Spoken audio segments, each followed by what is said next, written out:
Mesdames et messieurs, soyez salués où que vous soyez, partout à travers les quatre coins du globe. Nous avons toujours dit que M. Zelensky est un poutiste, que M. Vladimir Poutine traite et coordonne ses travaux avec tous ceux qui sont légitimement élus. Alors, M. Vladimir Poutine vient de toucher le cœur de l'Ukraine. Il vient de toucher même le point clé, l'épicentre de ce conflit ou bien de cette négociation de paix russo-ukrainienne. Il vient de toucher le cœur des Européens en Ukraine, qui est Volodymyr Zelensky. Chers dames, chers messieurs, Poutine, lors de sa visite à Mourozmak, si je ne fais pas erreur de la prononciation de la ville, a envoyé un message clair à l'ONU, à Zelensky lui-même et à ses alliés de l'Union européenne et de l'OTAN. Alors, Poutine dit, pour qu'il puisse signer des accords de paix sur ce conflit russo-ukrainien, il faut que l'ONU ordonne une transition en Ukraine, l'entrée d'une transition en Ukraine. Et il ne s'arrête pas là. M. Poutine demande à ce que l'ONU puisse coordonner tous les travaux pour qu'il puisse avoir, après la transition, des élections légitimes. Ah oui, coordonnées bien sûr par l'ONU, par l'Union européenne, par les États-Unis d'Amérique, par la Fédération de Russie. Donc, tous doivent se réunir pour visualiser et contrôler ces élections de près. Alors, si ce n'est pas ça, Poutine ne signerait pas cet accord de paix. En d'autres termes, cela veut dire quoi? M. Vladimir Poutine ne considère pas Volodymyr Zelensky comme chef d'État élu de l'Ukraine. Ah oui, parce que vous savez que le mandat de Volodymyr Zelensky avait été expiré. Et ce sont des documents qui vont être signés, qui doivent avoir à leur tête des différents pays, ou bien en tant qu'intermédiaire, en tant que chef d'État d'un pays pour signer des accords de paix, en tant que garant ou témoin. Il faut des chefs d'État légitimement élus au pouvoir, ceux qui sont en fonction. C'est ce que M. Poutine vient de faire comprendre aux yeux du monde. Mais voyons voir, écoutons voir ce que M. Vladimir Poutine dit encore dans les profondeurs dans sa visite à Mourozmak. Alors, mesdames, mesdemoiselles et messieurs, excusez-moi de cette absence ces dernières 24 heures ou bien ces dernières 48 heures. Je suis un peu pris avec quelques boulots, mais je suis déjà là. Je suis là, c'est vrai. Et je vous prie toujours de passer comme à l'acte, comme à l'accoutumée, je vous l'ai dit, de partager les vidéoconférences au maximum, de vous abonner pour ceux-là qui ne sont pas encore abonnés à nos multiples canaux de réalisation et surtout de mettre vos avis en commentaire. C'est très important. Alors, qu'est-ce que M. Vladimir Poutine nous dit par rapport à cela? Mesdames et messieurs, Vladimir Poutine évoque l'idée d'une administration transitoire de l'Ukraine sous l'égide de l'ONU. Sous l'égide de l'ONU, donc sur un mandat, sur un mot d'ordre de l'ONU, un contrôle de l'ONU. Vous comprenez?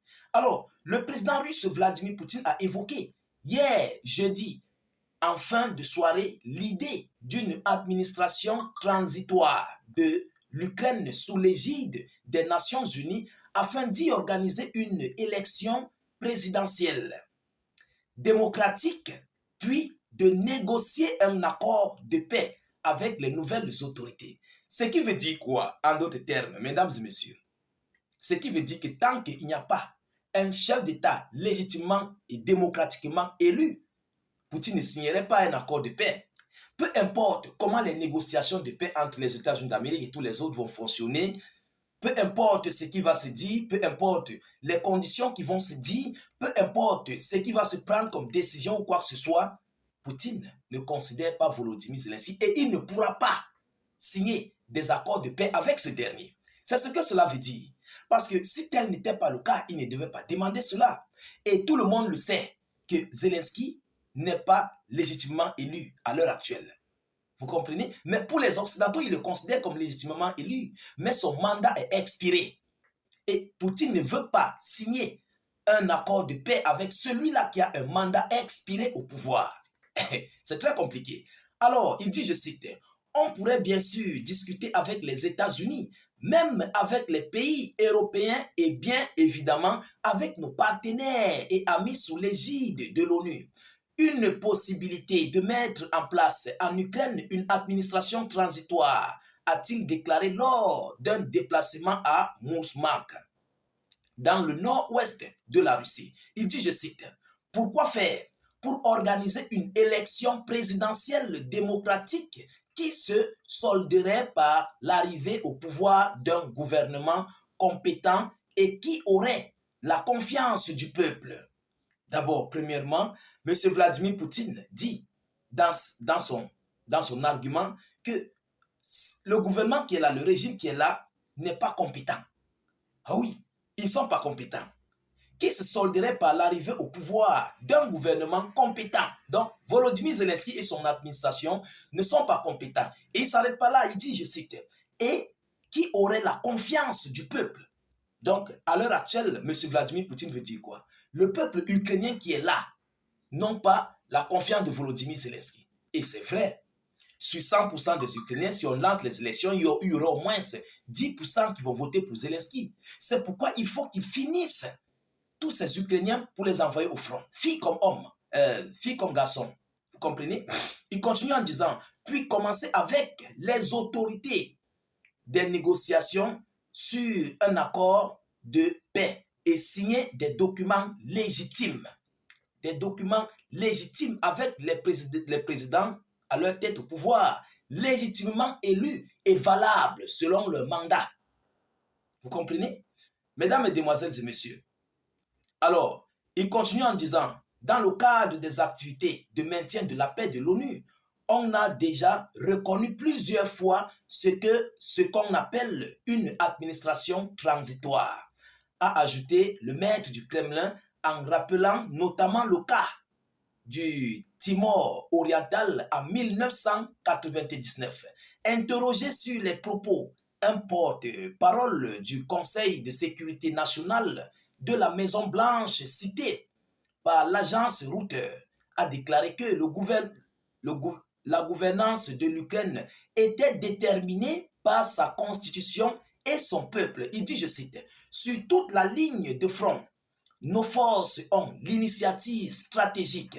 Il y a des raisons qui portent à croire que nous allons les achever, dit-il, a aussi déclaré Poutine au cours d'une conversation avec des marins du sous-marin nucléaire Arkhangelsk, en estimant que le peuple ukrainien lui-même devrait comprendre ce qui passe. Il dit, je cite, « Nous nous dirigeons progressivement pas aussi rapidement que certains le souhaiteraient, mais néanmoins avec constante et fermeté vers la réalisation de tous les objectifs fixés au début de cette opération, a-t-il dit. » Donc, M. Poutine vient de cracher le morceau. Poutine vient en fait d'envoyer un message clair.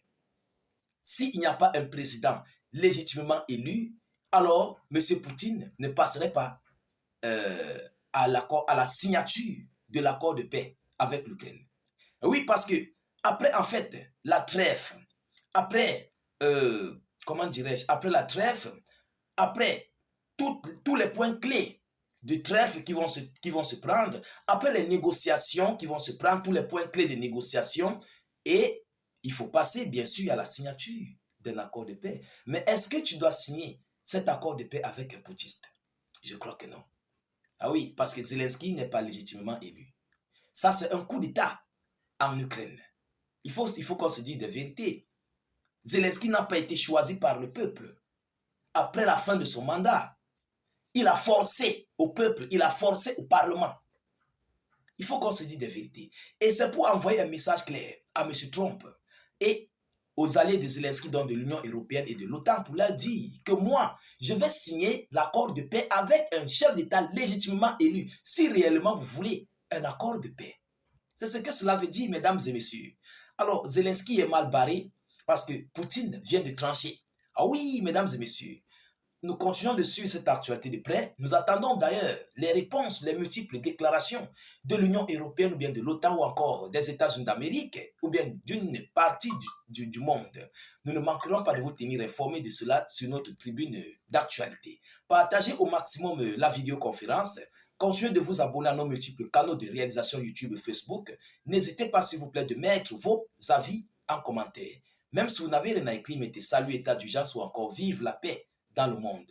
Je vous reviens tout à l'heure pour une prochaine série d'actualités. Soyez encore salués une fois de plus. Ciao, ciao.